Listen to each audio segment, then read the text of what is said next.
Viral, remaja nekat salat di pagar masjid karena tak kebagian tempat.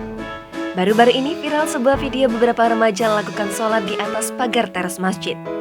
Video tersebut viral usai diunggah oleh akun sosial media Instagram @terangmedia pada Senin 4 April 2022. Dalam video terlihat suasana masjid sedang melaksanakan sholat berjamaah.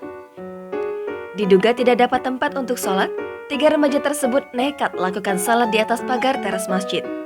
Sang perekam yang diduga teman remaja tersebut tak dapat menahan tawa melihat aksi temannya. Sontak video unggahan tersebut mendapat beragam komentar warganet.